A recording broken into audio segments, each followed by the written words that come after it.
Johnny Hallyday, un de ses proches, vole au secours de Laetitia. Manipulatrice, diabolique, calculatrice.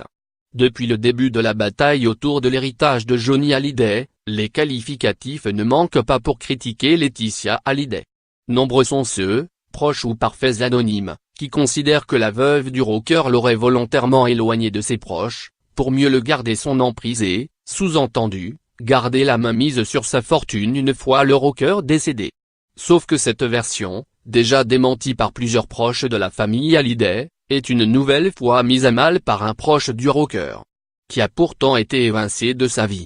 Cet homme, c'est Éric Favre, créateur des laboratoires des Trois Chênes.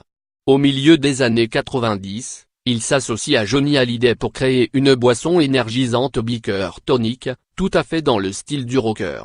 L'idée plaît à Johnny Hallyday, qui s'en fait vite l'écho auprès de ses amis péoples. Mais une soirée bien arrosée du rocker, rendue publique par les paparazzi, met un terme à cette aventure à coup de mauvaise publicité. Éric Favre se voit écarté par Laetitia Hallyday Manu Militari. Pourtant, aujourd'hui, il ne lui en garde aucune rancune, bien au contraire. Laetitia a fait le ménage dans ses amis. Elle a su le protéger de tous les parasites. J'en faisais moi-même partie quelque part. Quand je l'ai rencontré, il traînait un paquet de mecs qui servaient à rien, qui cherchaient la photo avec lui. C'était l'horreur. Les gens vivaient à son crochet.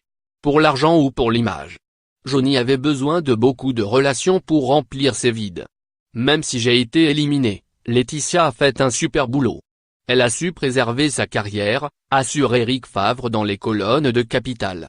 Si leurs chemins se sont séparés après cet échec commercial, Éric Favre a pu recroiser Johnny Hallyday des années plus tard.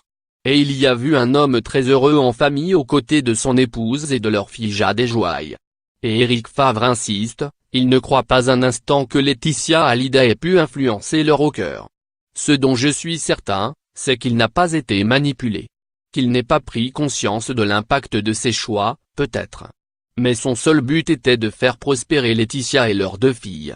Il est parti du principe que les grands étaient sortis d'affaires. Ce qui arrive aujourd'hui à sa veuve est scandaleux, tranche-t-il. Par Alicia Dubreuil.